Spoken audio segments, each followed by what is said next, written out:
1. Night sky of another place and completely foreign to me.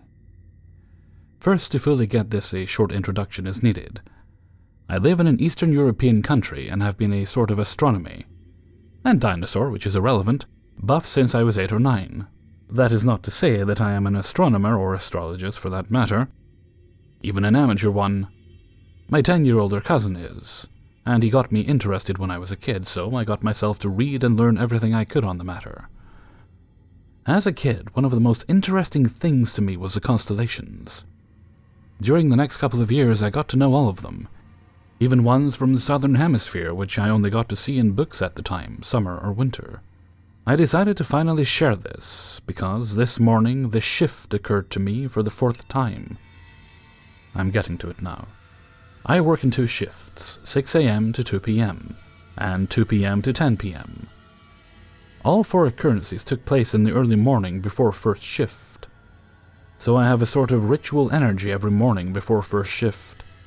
I wake up at 4 a.m., brew a cup of coffee, use the restroom, get dressed. I take my coffee and get out to the balcony of my 2nd-story apartment and have a smoke with my coffee. I do this without fail every morning, winter or summer, with only difference being if I put on my jacket. Now normally I enjoy the warmth of coffee against my hands while I smoke and watch over a small green park my balcony is overlooking. Or I scan the still night sky, looking for Mars, Venus, or Jupiter, if they are visible, and looking at constellations. If I raise my eyes straight up and a tiny bit to the right, for example, there is Cassiopeia, looking like a huge W, and all the way to my right is Orion. There are others visible too, but these 2 are enough for the story. Every single morning at this time of year, October, it is exactly the same. Well, every time except the 4 times this post is about. 3 of the 4 happened last year during October and early November. The 4th one occurred this very morning, again October. Coincidence? So I follow my routine like every other morning at 4:10 a.m., but when I look at the sky, constellations I see are completely unknown to me. No Cassiopeia. No Orion or others. The stars don't match anything that can be observed from our planet, north or south, summer or winter. For example, straight up I can see a formation that would match a perfect circle of 11 stars, 3 of which are brighter than the rest. Straight forward is a 5-starred upside-down Y. To the right is a formation that would resemble a very long arrow, as in a medieval weapon, or a vector.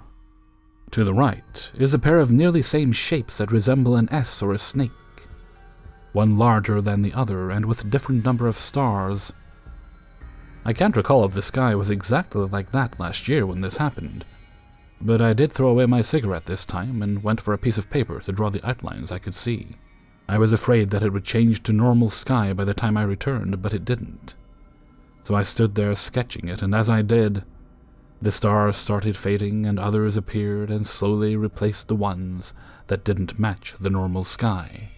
This lasted about a minute, maybe 2, and when it finished, the sky was what it should be, Orion, Cassiopeia, Ursus, etc., being where they should. I finished adding dots for the stars as I recalled them minutes ago, and in a few minutes had to leave for work. I hadn't lost any time. I didn't feel any different in any way, apart from the awe I felt. Once outside, sky was again normal, and as far as I recall, it was the same the previous 3 times. I have no explanation for this, apart from it being a glitch in the Matrix. I am keen to hear your thoughts, or to hear from someone who had the same thing happen to them. It might not seem a huge thing, but I feel it is. So much that I am spending my breakfast break typing this out. 2. This happened on August 13th, 2019. I get together with my mom once a week at her work. The only thing that started differently on this particular day was that I had just downloaded Snapchat. I parked right next to my mom's car as usual, checked to see if she was in her car, but she wasn't. I went ahead and was taking snaps on the way into her work office. This is about a 1-minute walk. I was taking plenty of pictures because I was especially feeling cute this day, and I was playing with the filters. I go in and sign in at the front desk right in front of the door. There were 2 employees behind the desk and counter, and a client that was on my side of the counter. The 3 of them were chatting while I signed in and filled out a brief paper that is required. I am standing within 2 feet of the door this whole time, and no one came in or out. I went ahead and sat in the lobby area, which is on the other side of the same room, just away from the door. The desk area is right beside a hallway that leads to the different therapy rooms. This hallway is between the lobby and the area in front of the desk.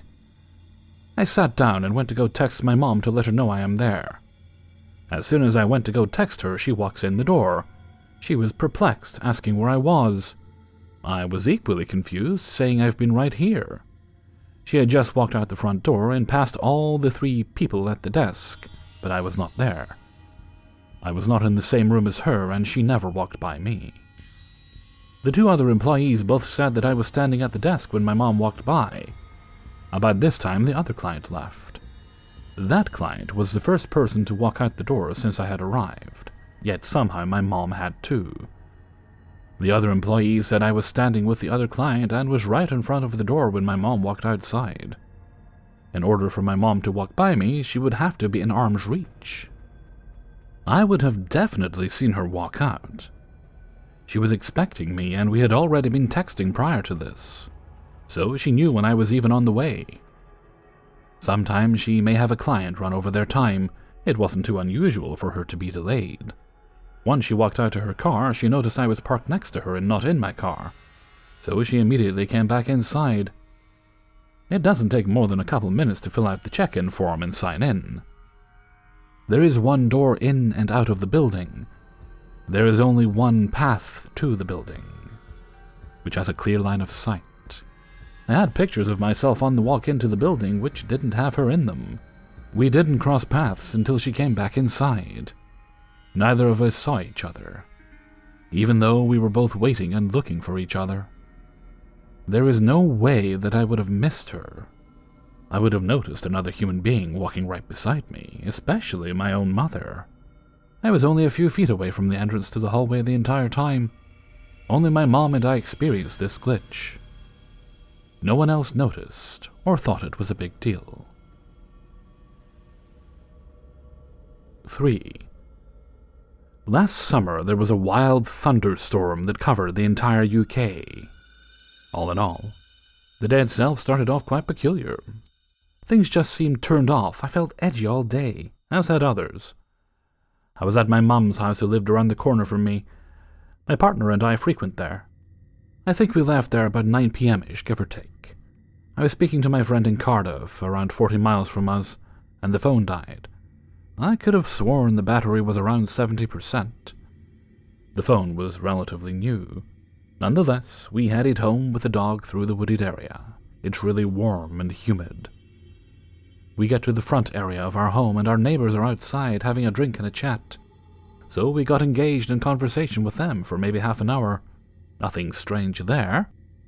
I started telling my neighbor about a weird experience I had when I was younger. Much younger. I hallucinated spiders crawling all over me. Back to the story.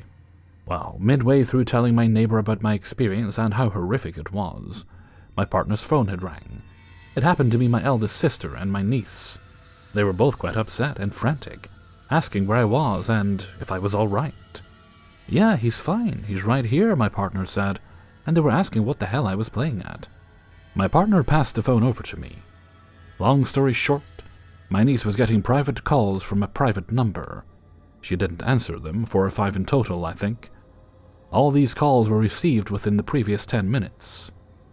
Well, she had received 3 voicemails. The voicemails were from me.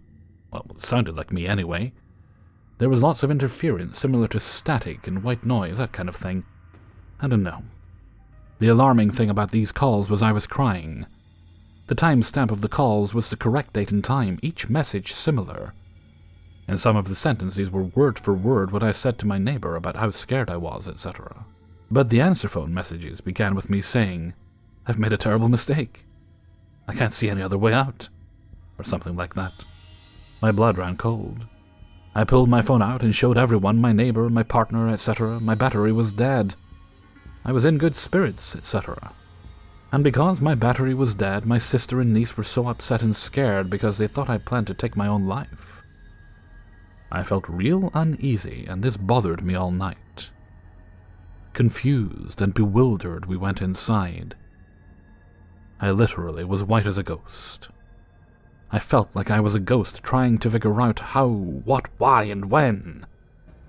I charged my phone a little, turned it on, and called back my friend, and told him what happened. He was blown away.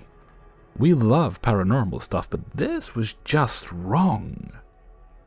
He assured me it was probably just a mistaken identity, and we said our goodbyes, we got the dog fed, etc.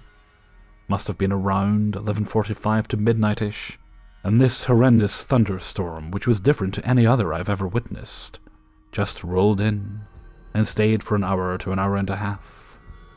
I even went outside and filmed several videos of it because it was that phenomenal. Shortly after the storm, my friend called me 40 miles away and sounded quite alarmed. "You hearing and seeing this?" referring to the storm. It was there too. It was quite frightening.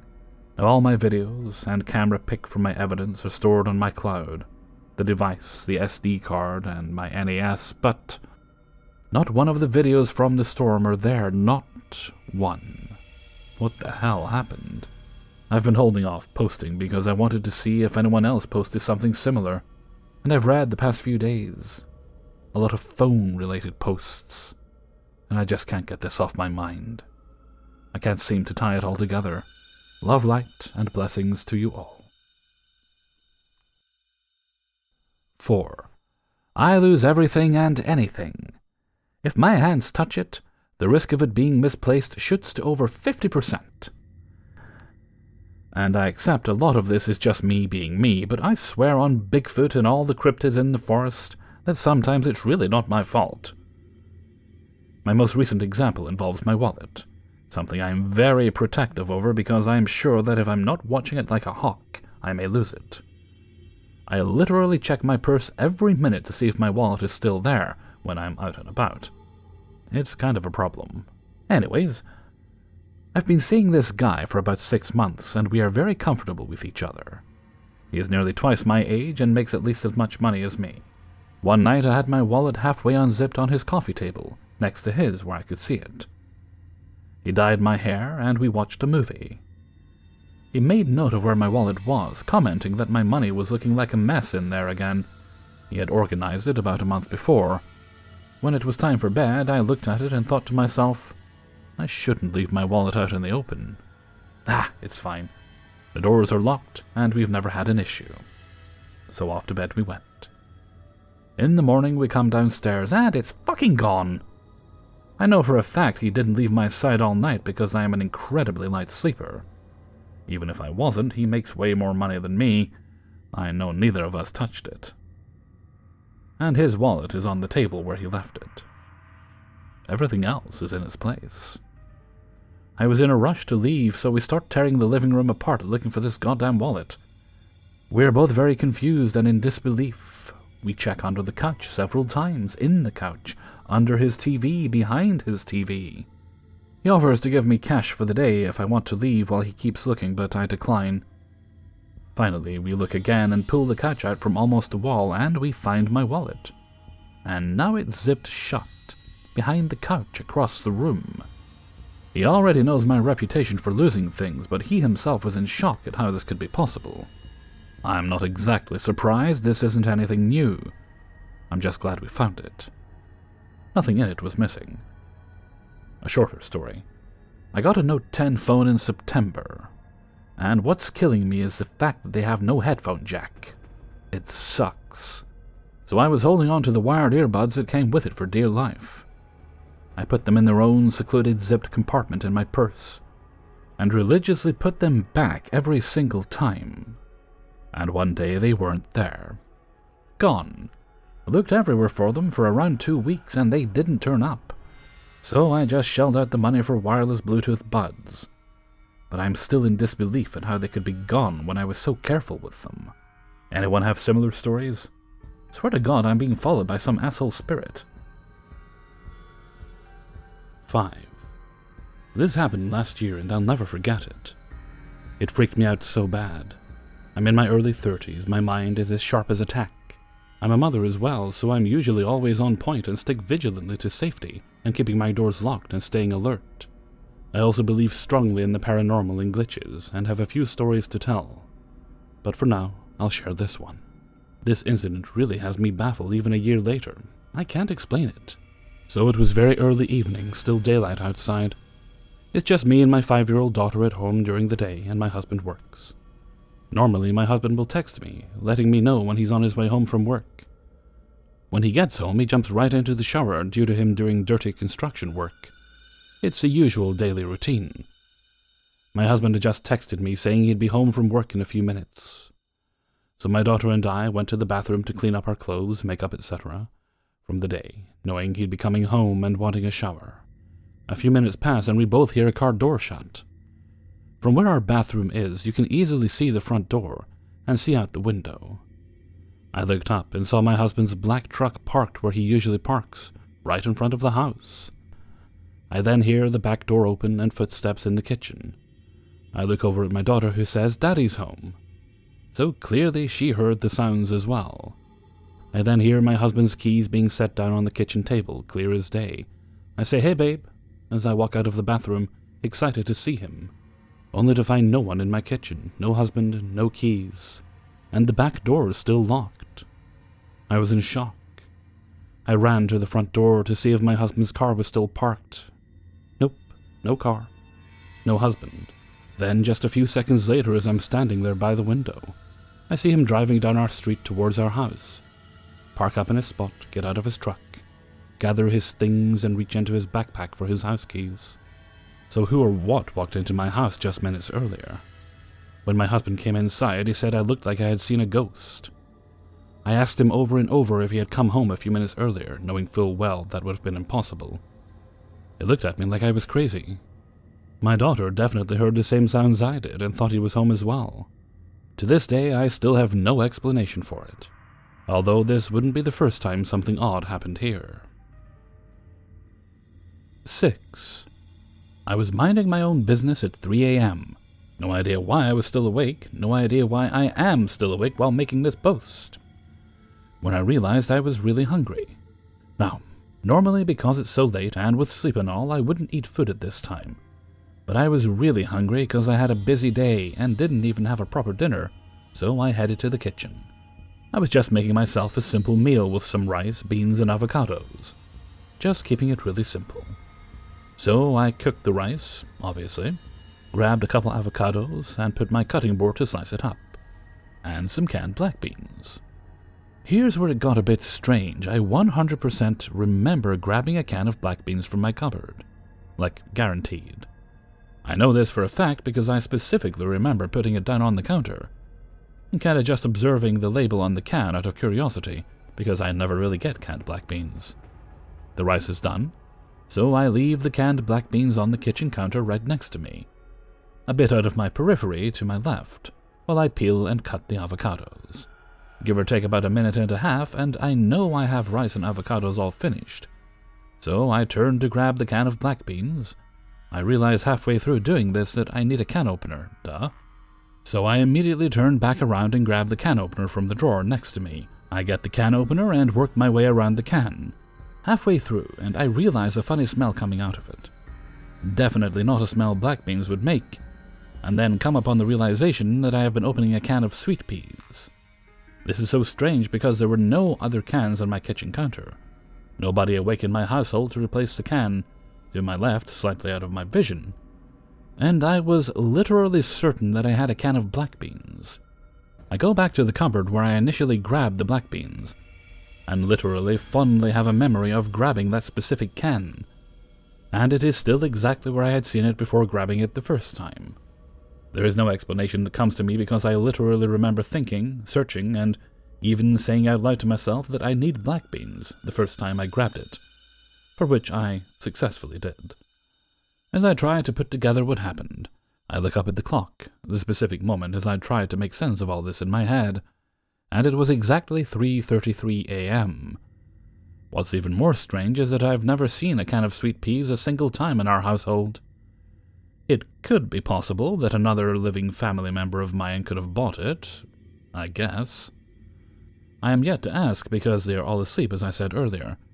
But in the many years I've spent living here, I have never seen a single can of sweet peas. 7. This happened to me about a year ago. I speak 3 languages with varying levels of fluency. English, noticeably, isn't my first language. I live in a Spanish-speaking country, and it's very rare to see someone here speaking a foreign language. I was sitting, waiting in line for a document. My friend was already inside the building as he had arrived earlier. There was a person sitting next to me. I hadn't really looked at him at that point. I'm going to preface this by saying I'd never done that before or since that incident. That's what makes this whole situation so strange. Coincidental? I look at him and speak to him in French. I don't really remember what I said, but I was probably complaining about the whole situation. I just wanted to start a conversation. Don't really know why I used that approach, but that's what I did. Spur of the moment thing, you know? He turns to look at me, his face an amalgam of surprise and dread. He blurts out, in Spanish, "Why are you speaking to me in French?" Not the reaction I was expecting. I mean, I'd have expected that person being annoyed by some pretentious buffoon speaking to him in a foreign language. But he looked way too alarmed and scared. He asks again, a more demanding tone is uttered. I answer, "I don't know, just because. I am actually French." That's when I noticed him. White skin turned pink by the sun, blonde hair, green eyes. I was taken aback. A first-gen French immigrant is a really rare sight here. Most immigrants here are European baby boomers who moved here after the war destroyed their countries. And even then, they are mostly Italian and Portuguese, and most have either migrated back to their countries or died off. Like I said, very few and far between. After that, we just have a normal conversation about the situation of the country. That counts as chit-chat here. Exchange a couple of laughs and just leave it at that. I'm called up and have my picture taken for the document, and when I come out, I don't see the guy. I sometimes wonder what he thinks about that whole exchange. 8. In 2017, my boyfriend JJ, of 4 years, and I took a break, approximately 7 months, and went our separate ways, but remained on friendly terms, even hanging out from time to time. That June, his dad, Jay, took the family on a family vacation, as he does every year for the weekend of Father's Day. That year they went to a resort and amusement park not far from the city. JJ went and took a female friend, A, that he has dated off and on throughout his life. The family knows who she is just by name, and the majority don't like her, nor do they have anything nice to say about her. He even showed me several photos of them at various times throughout the trip that he took with his phone, most of which were selfies. At one point after JJ and I got back together, his Aunt M also showed me photos she had taken, some with just her phone and others she took with her camera she has. As a professional photographer, hers were amazing. Even the ones she snapped with her phone, as always. I clearly remember seeing several photos of M and JJ that included a selfie of her and JJ on the balcony of the room he took, and one including her and the kids in front of the attractions in the park, in which they were all giving each other bunny ears and sticking their tongues out, that M took, for example. I remember his stepmom D telling me about a disagreement following A and JJ sneaking off to eat without the rest of the family, which almost ruined the trip entirely. In December of 2017, JJ and I got back together. That Christmas the family got together and I heard the rest of the story surrounding the trip. Funny things that happened, the fight that almost ruined it, you know. The usual stuff you hear about any family trip.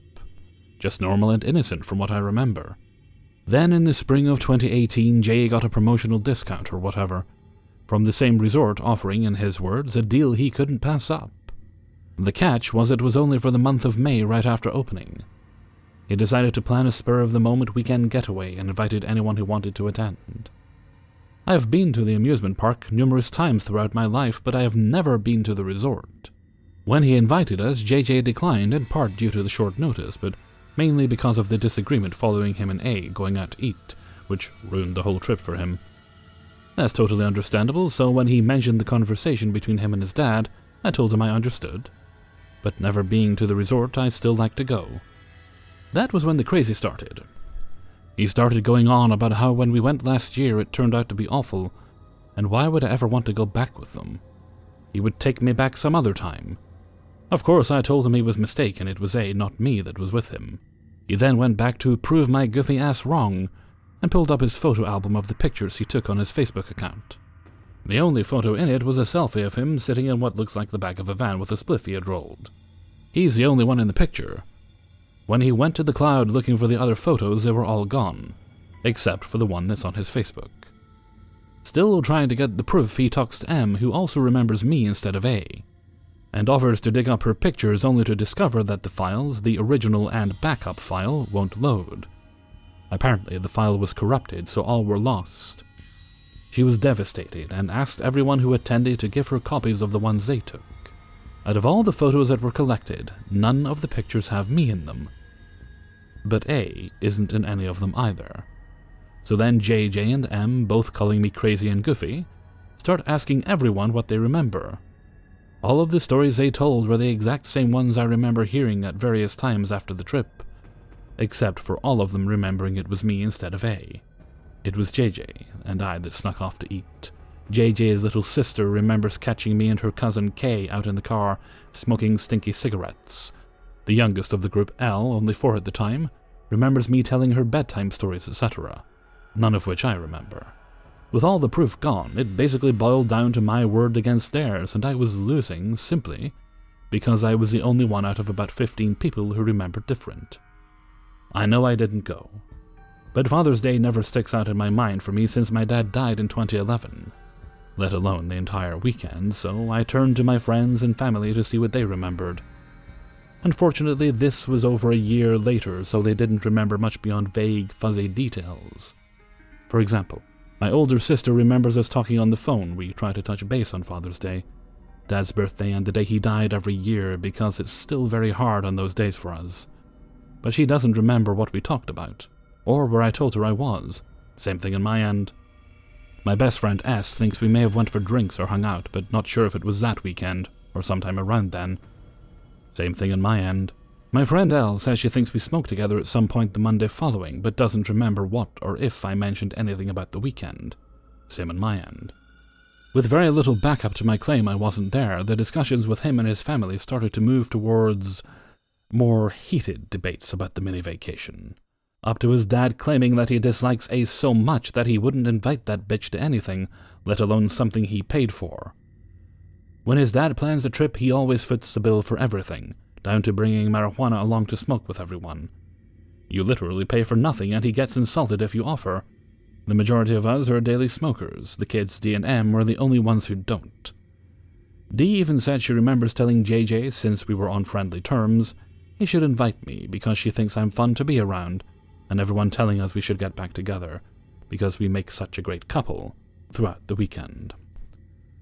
This continued on for over a year, the debate getting more heated each time, with none of us caving on what we believe are the facts, until it came to a head this last 4th of July. All the smokers were in the attic, Jay's man cave, smoking, when it was brought up again. The debate got so heated I stood up to leave. Jay got so angry, while going so far as saying I was accusing him of being a liar, he stood up and shoved me so hard I nearly fell back off my feet. JJ saw red, got in his dad's face, shoving him back. The altercation escalated into a huge fistfight involving Jay, his uncle, JJ, and 2 other people. The cops got called, and needless to say, it didn't end well. In fact, JJ and his dad have not spoken since, and they have no plans of doing so anytime soon. To make matters worse, JJ and I had our first child together earlier this year. We each have a daughter from previous relationships.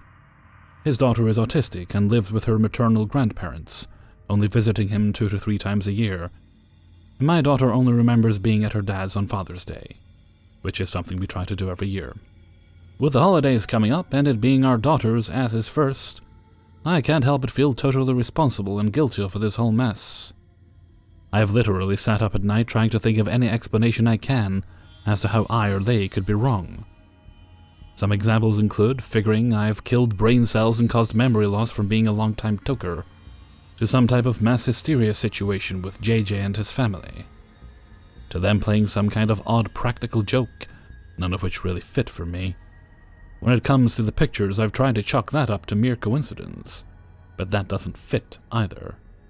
Recently, I've been lurking websites and threads on the internet looking for answers, and when I come across things about parallel universes and Matrix incidents, I get chills down my spine, my hands get clammy, and I sometimes get nauseous when I look at the information in front of me and think about my experience. So I guess what I'm asking is, has anyone else, or someone you know, had a similar experience? Am I in the right place as far as getting any answers? Would it be better to just cave and say I was wrong and they were right, beg for forgiveness so JJ and his dad will make up, and not knock ass out of future experiences with her dad's side of the family? Am I crazy? Could I really just not remember? All I know for sure is this: I don't remember going on the trip. I think if I went somewhere for the first time I would remember something about it. I don't remember what I did do that weekend. The only proof is what they remember. I feel responsible and guilty about all of it. I chose this thread because people here seem to be true believers, yet are still rational individuals. And I don't see trolls jumping in with the "you're a crazy lunatic" type of comments you see in a lot of places. I don't think I could take much more of that. God knows I've been called plenty of names and accused of just about anything you can imagine, down to being on serious drugs. Anything someone could tell me at this point would be more helpful than anything I've gotten or come across so far. Thank you all in advance. 9. Since I was young, I could feel the energy in the room. Feel how many people are in the house without opening my door. Know where things are if I lost them and just concentrated. Feel what kind of person someone was just with their look and feeling. And if I talked to them, I could really get insight. I could describe a person who my friend would tell me about and that I'd never met to the T.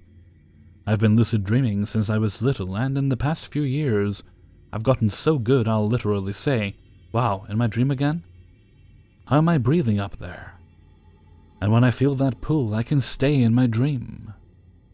I've had prophetic dreams, directly, like my great-grandpa saying he would be dead when he'd wake up, or symbolized like my friend crashing his motorcycle in the woods. I called my friend Air Bear when I was being annoying, amongst other dreams.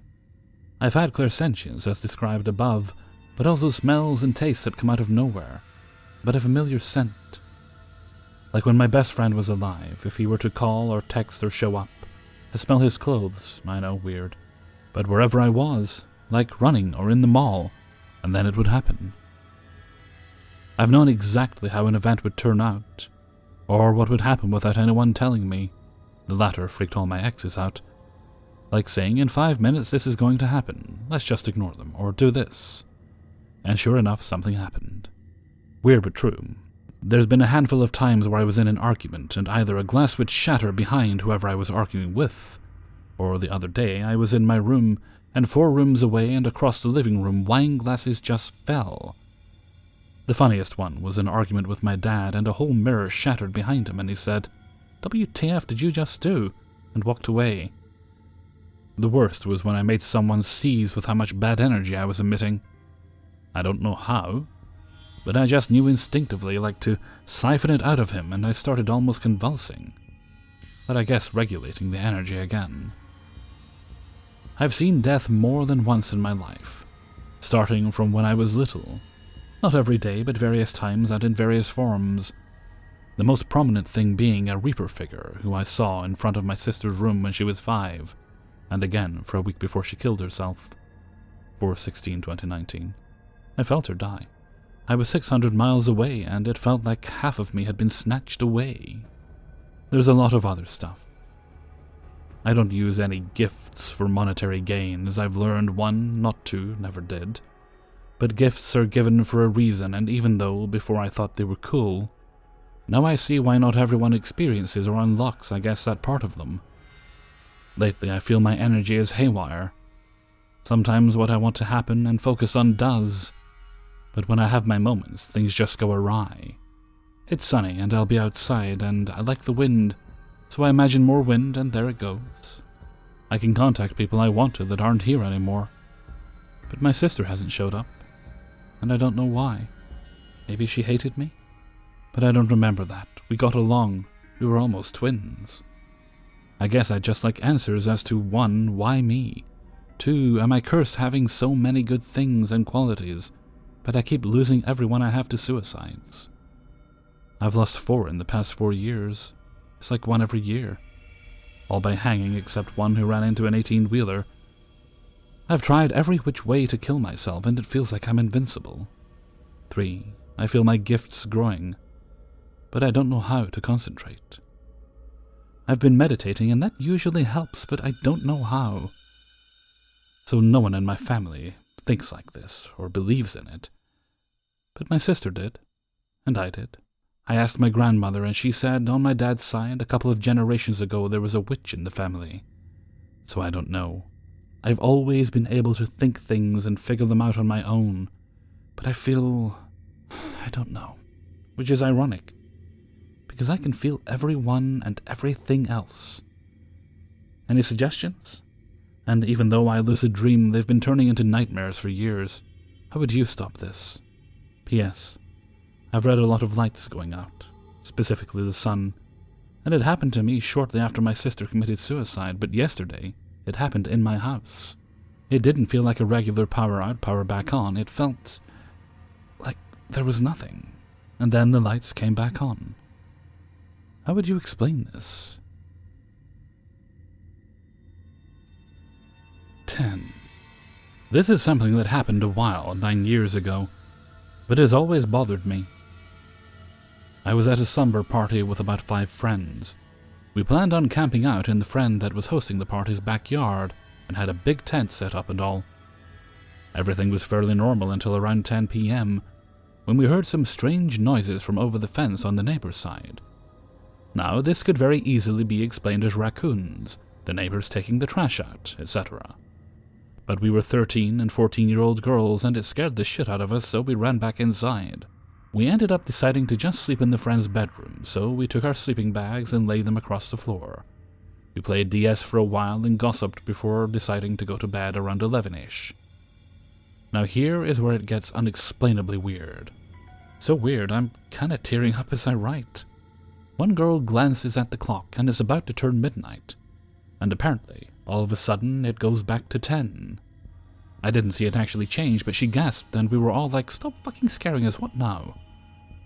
She yells at me to look at the clock, and we all do, and to our horror, it says 10 p.m. Digital clock glitch? Nah. This was an old-fashioned alarm clock, and we grew up knowing how to read time on a normal wall clock. Love the 2000s for that. We promptly begin to freak out and turn on our DSs to see if the time is wrong, and there it is. The DS is one girl's watch and the clock all say 10 p.m. Now this isn't like daylight savings or anything, because that happens at 2 a.m. This was midnight to 10 p.m. We were all in shock, and freaked the fuck out as one girl tells me to open the door and check the clock on the stove downstairs. But something in my mind is just screaming not to do it, and I don't know why. Then we hear voices outside, like our own voices from the tent.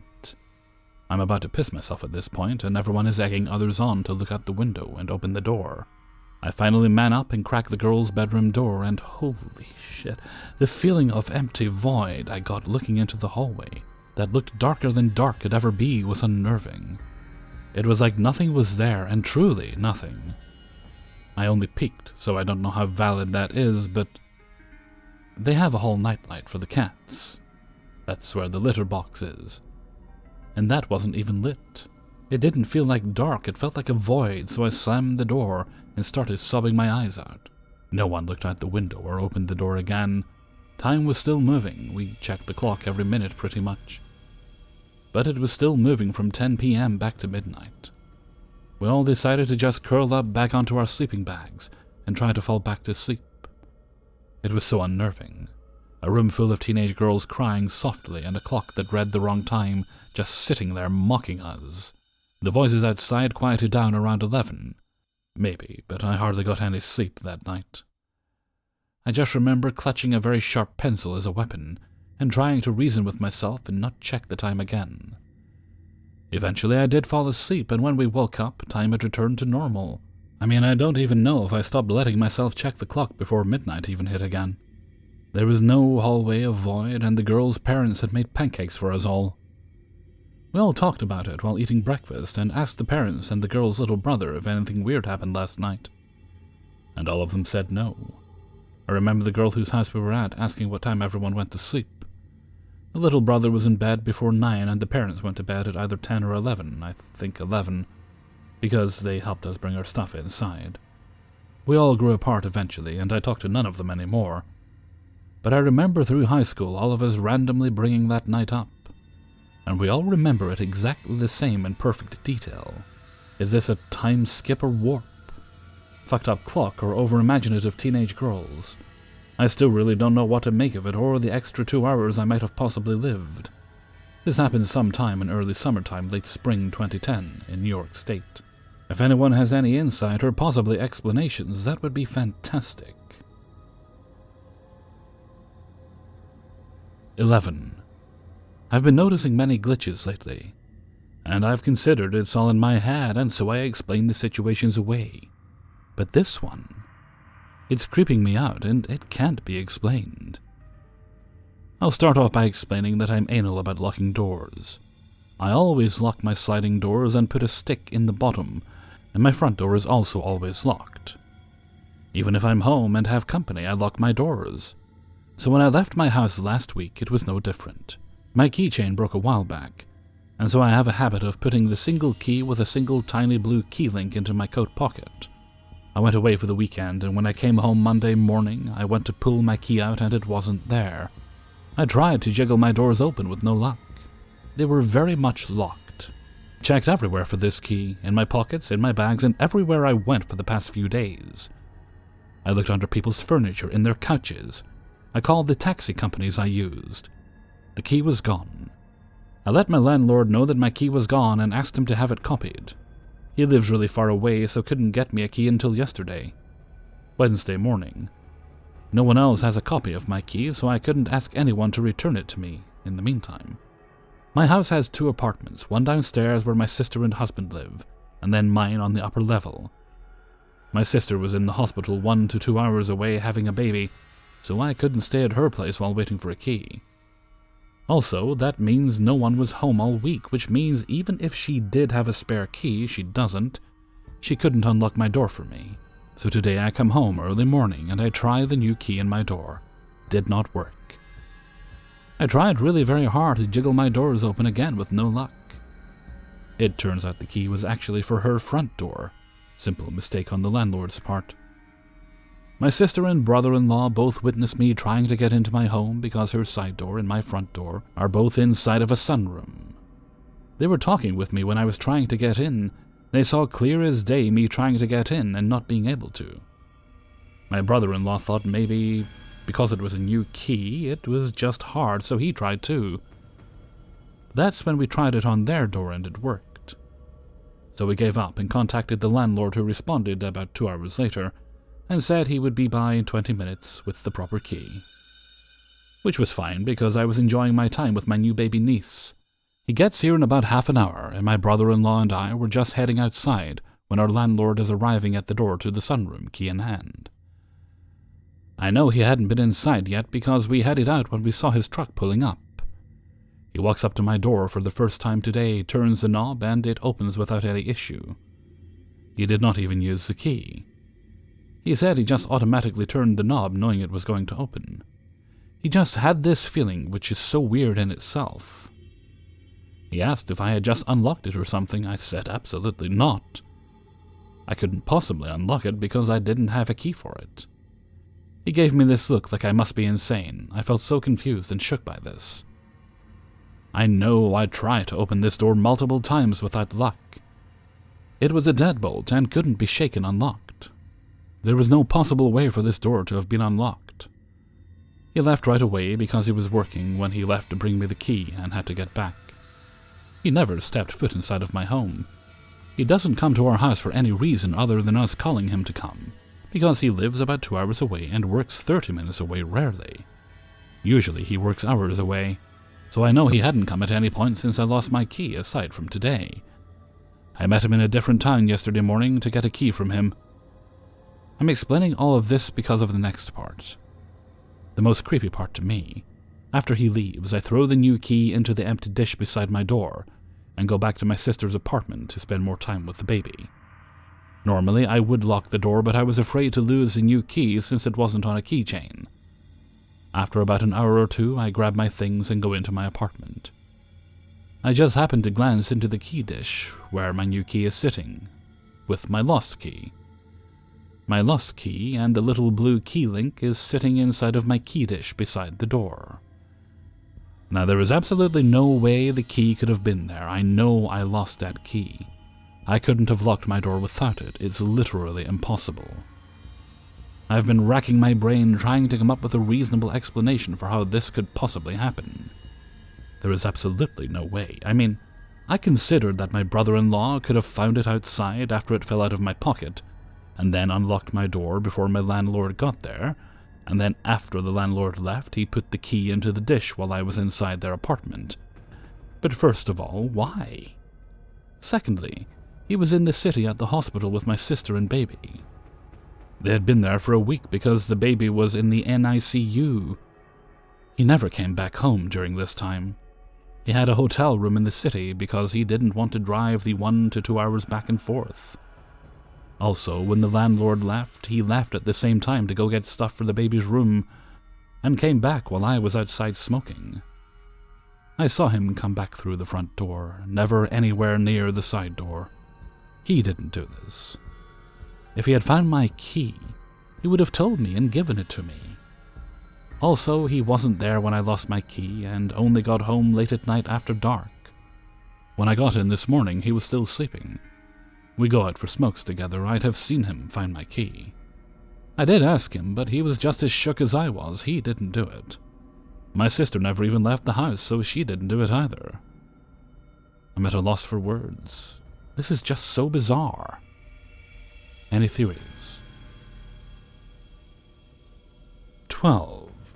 I have this roommate. We're both 21, 22, and we have known each other since the 6th grade. We have lived with each other all throughout college so far except for 1 year. Since living together, there have been multiple instances where we have been eerily on the same wavelength. It has become a joke in our little household that we can read each other's minds. Freshman year, it was the most noticeable. Our dorm consisted of a mini kitchenette, a bathroom, and 2 tiny little bedrooms. This is only important to know because we did not share a room. There would be times where we would both separately be in our rooms and then walk out at the exact same time to get the other's attention. It wouldn't be odd if it happened 2 or 3 times, but it would literally happen once a week, if not more. For example, I'd be in my room playing video games or whatever, when I would randomly want to hang out with my roommate. I would get up and leave my room, and as I'm opening the door, my roommate would walk out at the same time to get me. Every time we'd look at each other and be like, what the fuck? Before clarifying, we had yet another instance of reading each other's minds. It was always just a little joke to us, though. Flash forward to junior year, and we're living with each other again. All the time we would be hanging out on the couch, and then both hop up at the same time intending to do the exact same thing. Sometimes we would be doing our own thing, and at the same time we would get each other to do the same activity. I know this doesn't sound that weird, but it is the fact that we, without communicating, would want to do the exact same thing at the exact same time at least once a week, usually more. We'd want the same person to come over. We would want to do an activity. We would want to go get a drink. We would send identical texts to someone at the same time. We also say the exact same, often complex thing at the same time when we are hanging out in a group. I can't describe how often this stuff happens because we're so used to it and brush it off. It is now our senior year, and we live together again. All these things I mentioned still happen, except the freshman stuff not so much. It happens all the time. The event that made me think this might be kind of like a glitch is what happened the other day. We were hanging out together watching Antiques Roadshow, and I was telling her about how I thought the show came out in the 90s. I googled the year it came out, and I was shocked it first aired in 1979. I immediately looked at her and said, "Guess when the show came out?" She looked me dead in the eyes and said, 1979. I just stared at her and asked her if she knew that, and she said she just guessed the first numbers that came to her. This is some of the stuff that has happened. It's pretty glitchy because it happens daily now. What do y'all think? We sent our parents It's Beginning to Look a Lot Like Christmas texts at the exact same time, and realized it when I was telling her about my conversation with them. I told her I was going to exercise daily for work, and she gave me a weird look and said I knew you were about to say that. I told her I was writing this post after she said this. We have almost opposite personalities. She's an extrovert and I'm an introvert. She was a cheerleader in high school while I did marching band. She joined a sorority in college, and I joined rugby. Also, even though we've known each other since 6th grade, we were late in high school when we really became friends. 13. Recently, as of a few days ago, my husband and I celebrated being together as a couple, including marriage, for 20 years. We were talking about anything and everything, and we talked about some times in our marriage where we had some very hard times, and somehow I ended up wondering out loud if emotional states can create odd or glitchy occurrences. I wanted to talk about 2 such instances, hopefully. I won't go on too long. The first one happened back in 2006. We were around 24 or 25 years old, and had been married for almost 5 years. We had moved to Newark, Delaware, and were renting a room in a basement of a house with a few others of the same age. We weren't college students, although we were surrounded by the University of Delaware. I spent a lot of time in our basement room, in between competing for jobs. My husband was working at the Goodwill and had varying shift times. The basement room was rather large, as I believe it was a converted garage. We had our own door in the room that led out to the back alley, plus the actual basement door that also led out. My husband was a bicyclist, and he used the basement door to pull his bike in, leaning it opposite of the propane tank. We often went a while on using the back doors to get in and out. Like a lot of young married couples, we got into it a lot. It wasn't a good place for us, having to be independent in a place where a lot of people didn't have to worry about money or bills. It caused a lot of stress, a lot. One day, maybe around 4 p.m., we were arguing yet again. I don't even know what for. It was a stalemate. Neither of us willing to back up or apologize. Finally I said, "You're going to be late for work, just go." He was so pissed off, and I just turned my back and sat on our bed while he angrily stormed out. I heard the back door being opened, the bike being pulled out, and the other door slammed shut. I just laid on the bed being angry, but also being sad that we didn't resolve anything. About 10 minutes passed before I heard the back door opening. Since I heard him leave, I assumed it was one of my roommates. But then I heard the distinct sound of pedals hitting the screen door and the bike being wheeled inside. He came back. Even though I was sad, I didn't want to be the first to admit. I continued to hear the door being closed and locked. And then footsteps, slow and almost hesitantly walking towards the door. The creak of the door, the pause of the footsteps at the doorway, as if he is debating on what to say. Then the door closes, and I hear his chain wallet being set on the small table near our bed. All familiar sounds. Footsteps near the bed just behind me, but no words. Taking a deep breath, I turn from my stomach over to my side to nothing. Absolutely nothing. There is no one there. I look at the table where I heard the wallet, nothing. I sit there for a few moments, my heart on overdrive. I knew someone was there. I know it was him, I heard him. I ran to the door and looked out. No bike. By now I'm mentally trying to figure out what just happened. What did I hear? I didn't just fall asleep. I was too busy going over the argument in my head. It was a weird feeling. That deep pit in your stomach that something was not right. But at the same time, you're not feeling any actual fear. But I will say that I ran up the basement steps and out of that basement. I ended up asking my roommate about an hour later if she could come with me to Goodwill. I had to see if he's at work. It's a quick drive to his job where I saw he was bringing out tagged items from the back. He still had that angry look on his face and didn't look happy to see me. But I had to know. I asked him if he had come back home after he had left. In a sort of huffy voice he replied, "You know I had to be at work. Why would I come back?" I didn't explain to him why I had asked. But I did make the first move and apologize to him. Just thinking about what happened, it was almost as if it was a repeat of his routine, except it seemed to come back to deal with the argument we had earlier. You tell me. The second a bit shorter, but still unnerving, maybe even more so. This was several years later, perhaps 2008. We had moved into the main street in Newark on our own. in a small one-bedroom apartment over a store. It was basically one large open area with a bedroom and bath. You walked into a smaller open space with 2 doors, 1 bathroom and 1 bedroom door, and then entered the living room area and kitchen space. Now, to get into the apartment itself, you had a security door to get through. There were only 3 apartments once you went up the stairs. 2 girls living in a 2-bedroom at the top of the stairs, the Emilys as we called them, make a right, and then the landlord's son, a druggy space cadet, and then our apartment. 2 different set of keys to get home, 1 for security door and 1 for apartment door. I made the mistake of leaving my apartment door unlocked one day when I was inside, and my landlord's son thought that meant I wanted people to come over. So our door stayed locked. At that point, my computer desk was in the living room by the windows that overlooked the street. I could see the security door from that window, and I could also see our apartment door. The smaller space wasn't lit by overhead lights, because some people I had invited over somehow managed to break the light, and the landlord was in the process of replacing it. So it was a little dark coming in. On this day, I was sitting at my computer around 6. It's starting to get dark, and I'm just messing on the internet, waiting to hear from my husband. It was another kind of weird time in our marriage, just new issues popping up. So as I'm glancing out the window just looking, I get a text from him saying that he will be home soon. Maybe 20 minutes since he would be biking home. He was working further away at a new job. I had responded and decided to finish up what I was doing online. It wasn't that long after that I heard someone at our door. Since only 3 other people have security keys outside the landlord, I wondered if his son was going to be weird again and start a conversation about some new inane topic. But then I heard a key and heard the door start to open. It's only been a few minutes since the text.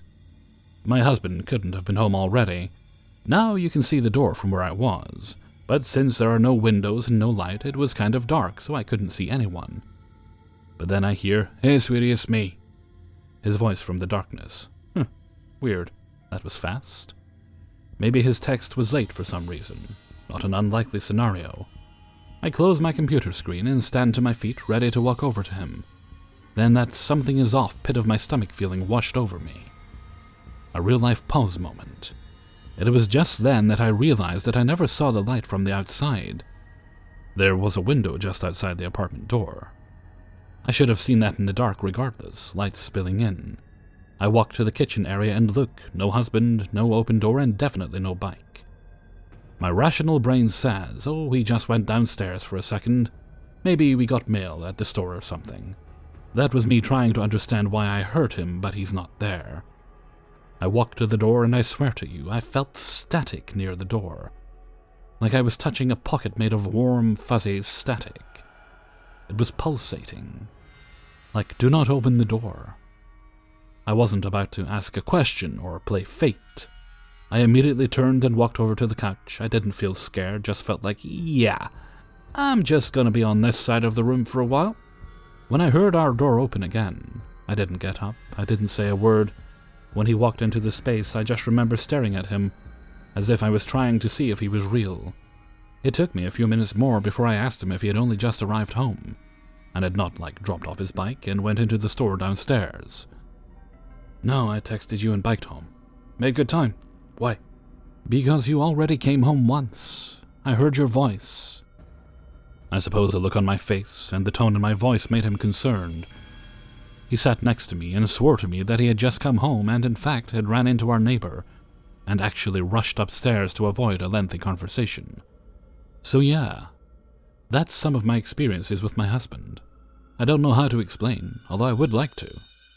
I'm open to anything, really. I just don't like not knowing. Thanks for listening. 14. The common usage for a zeitgeist is the expressive spirit of a time and culture. I see these a lot now with the existence of the internet. That is where my point starts. I'm a pretty big anime fan, and I have 2 of the Boogie Pop Phantom light novels I've had sitting around, and just decided to pick them up. As I'm reading, the accuracy of the future we live in is astonishing, being written in 1998 or so. The main plot is the internet has manifested an entity. Nothing too complicated. I've been completely avoiding the news related to anime for years, I look up the anime for novels to find out the series being redone, and was announced that very day. I shrug it off as a coincidence. Then my fiancée messages me she's watching what you would call the spiritual heir to Boogie Pop, Serial Experiments Lane, which I've tried getting her to finish for years. She just didn't get it. Until this day I picked the books up. The two series are strikingly similar, but Lane is more being downloaded to not manifested from the net. Both are extremely accurate to how we use technology now. It sounds more minor the more I type, but the timing of everything surrounding the two series feels contrived. I think there is more than coincidence happening.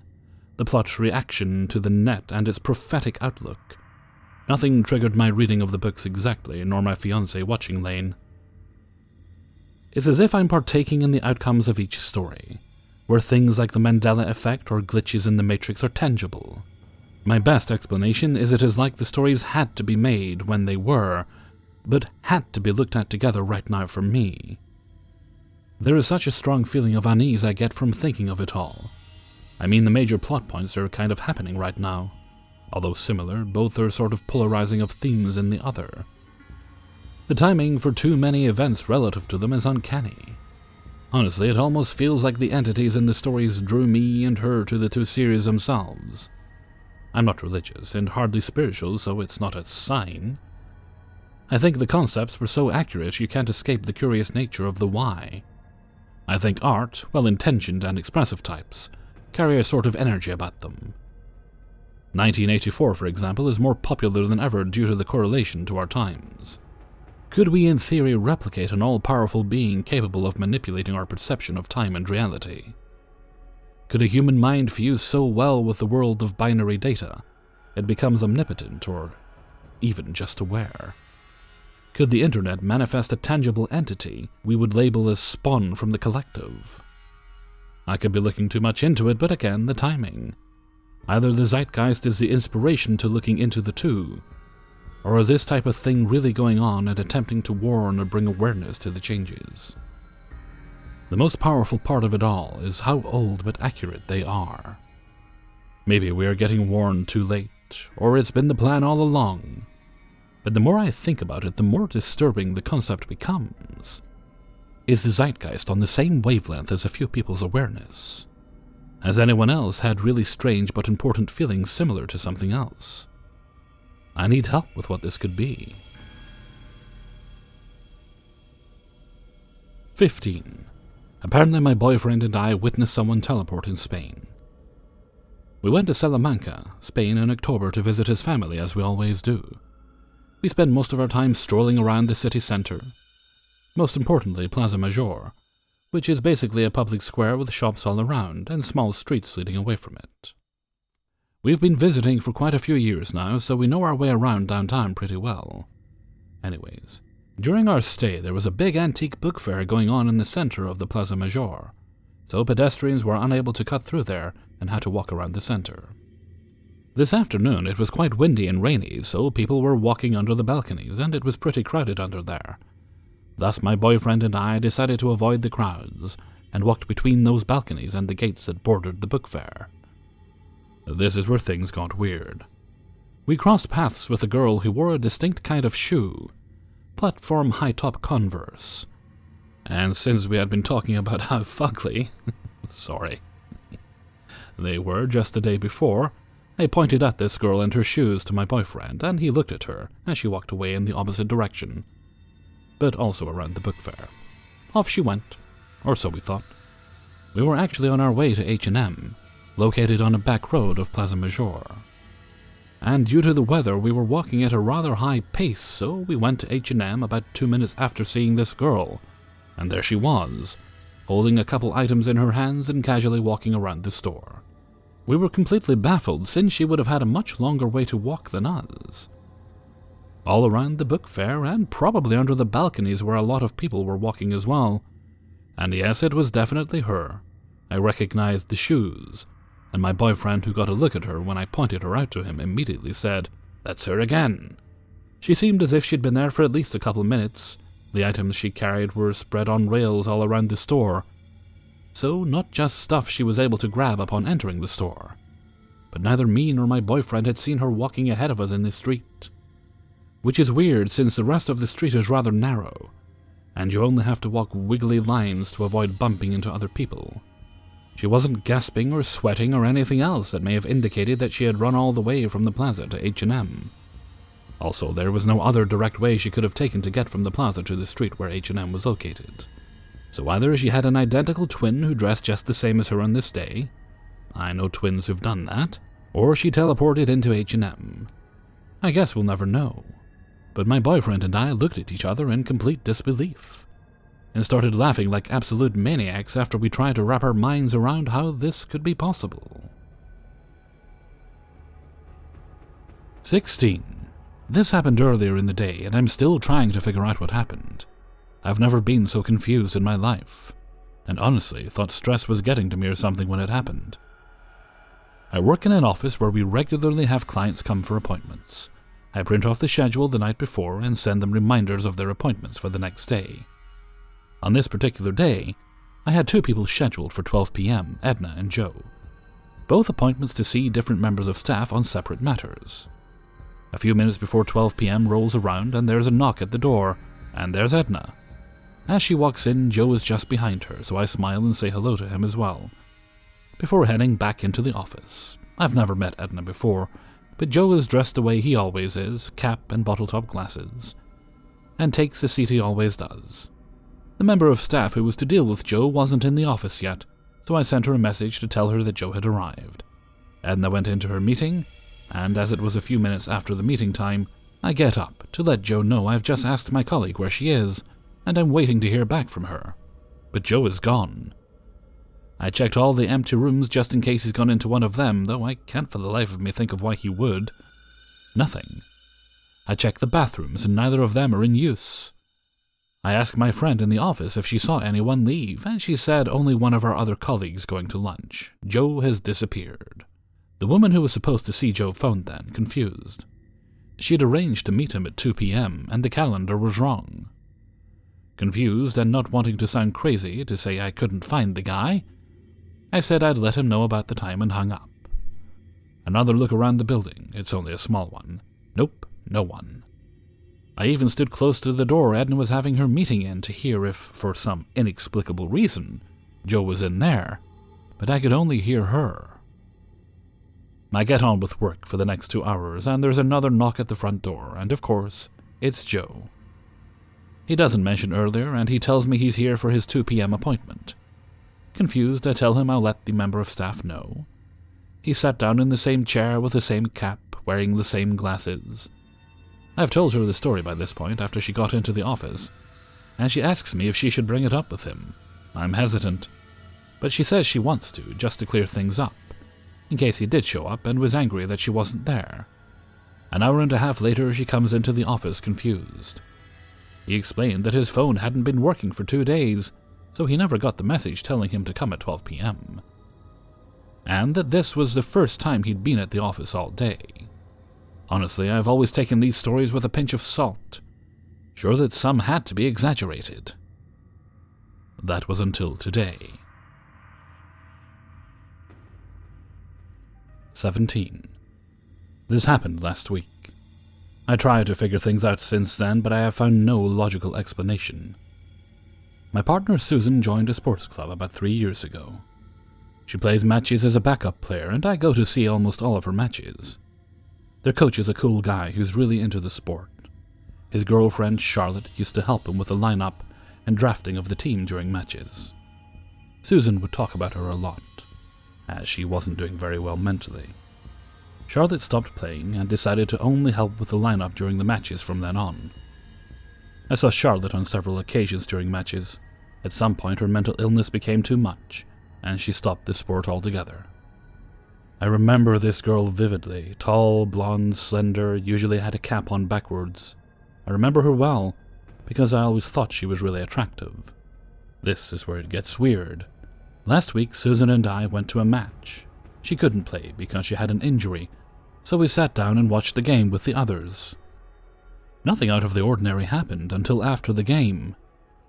Susan told me it was fun to see Charlotte again after such a long time. I was confused. Charlotte was there. I didn't see her.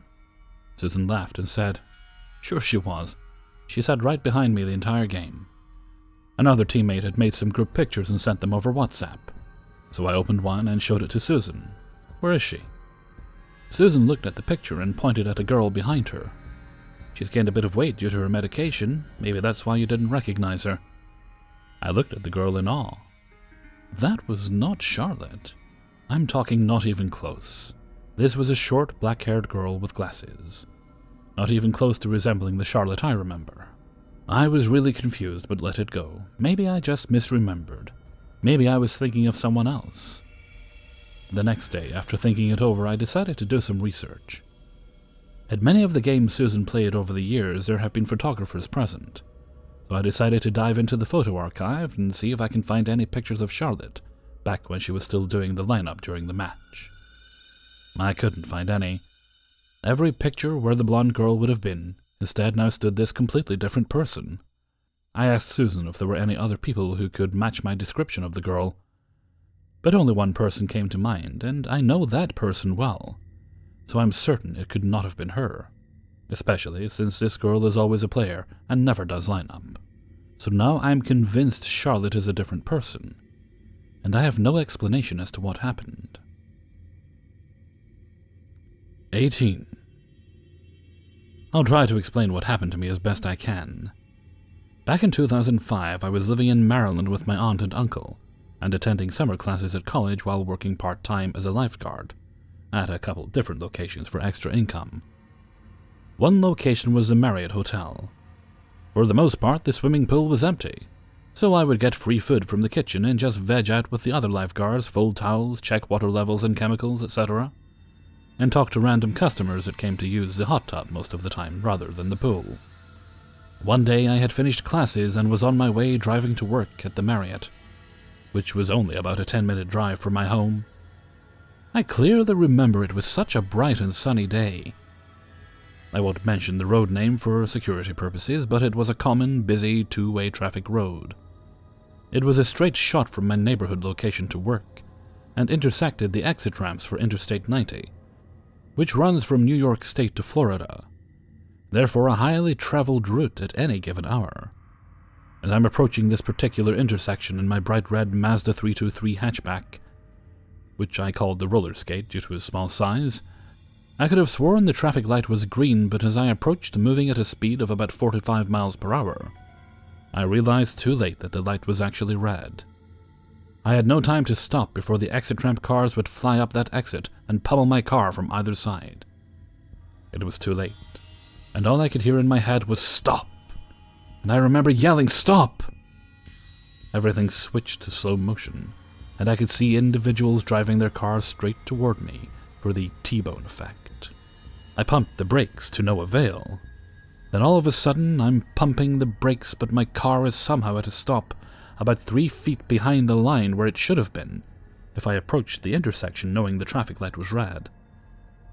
No burnt rubber smell or screeching tires or collisions. Just a deafening, quiet sensation. I looked around in embarrassment, thinking I just created a scene. But it was like nobody even noticed things were the slightest bit out of place. Which they weren't, other than my tantrum fit in the car. The cars coming up the exit ramp just smoothly drove on by and carried on as usual. I was sweating, and my adrenaline and blood pressure were way high, trembling, etc. for about 2 hours after.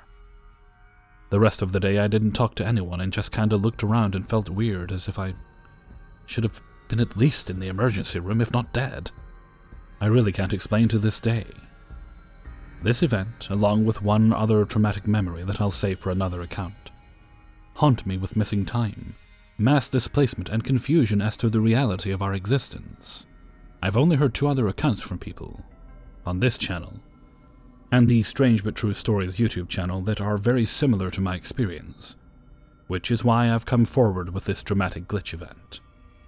Still haven't come up with any answers to how and why. Is it a parallel universe or multiverse? I really don't know the meaning of all this even after all these years. 19. I work in the Middle East. I regularly travel near the Kuwait border to Bahrain at the weekend to relax and watch a few live bands. I travel there twice a month on the same straight road for 298 kilometers, which takes between 2 and 3 hours depending on weather conditions. Needless to say, I have done this journey hundreds of times now on the same straight road. About 2 years ago, I was working on late shift, which started at 3 p.m., so I had an extra long stay in Bahrain till the Sunday morning. I got a text in the morning from my boss asking me to go in early to cover, as he would be in a meeting in another city. I packed the car and left as soon as I got the text, and would be just in time to get to work to cover for him. To get back, you had to pass through customs on a causeway, then drive through a large city to reach the road back to the town at the Kuwait border where I worked. Let's call it Al-Bali. The road to the causeway is straight with no turn-offs to take. The road through the city is straight with no turn-offs to take, and the road to my workplace is straight up the motorway, meaning the whole journey is almost a boring straight line. I remember driving to the causeway and passing through customs. I remember entering the city on the main road thinking that I would need to stop after the city and refuel. The next thing I remember is looking up from the radio and thinking, I don't remember this part of the road.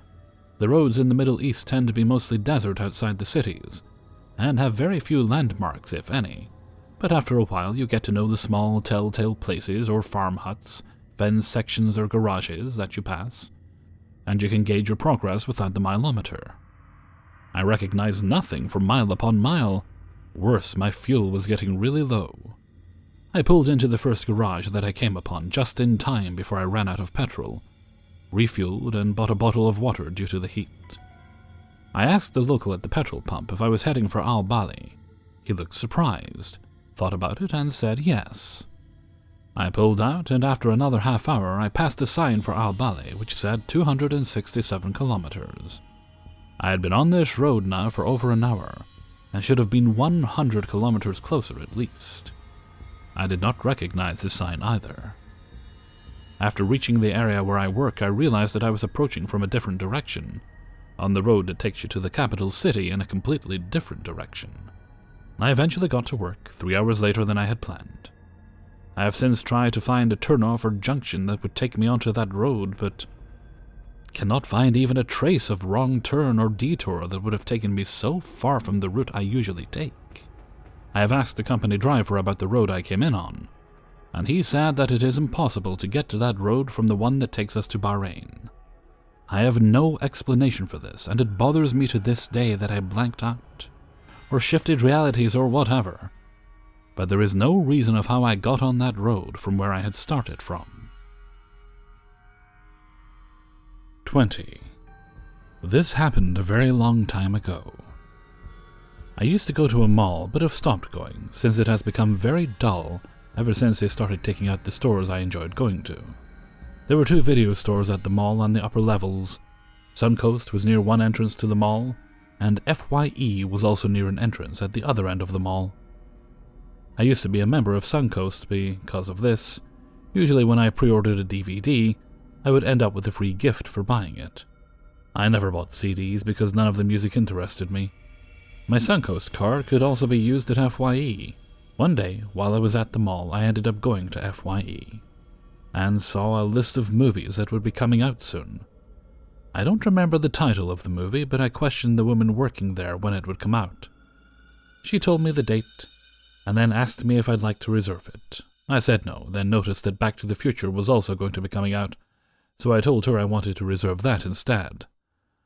On the day it came out, the woman not only handed me the movie, but also a watch. I asked her about the watch and found out, because I pre-ordered the movie, the watch came as a free gift. I was very happy. Unlike other watches, this couldn't be strapped onto the wrist.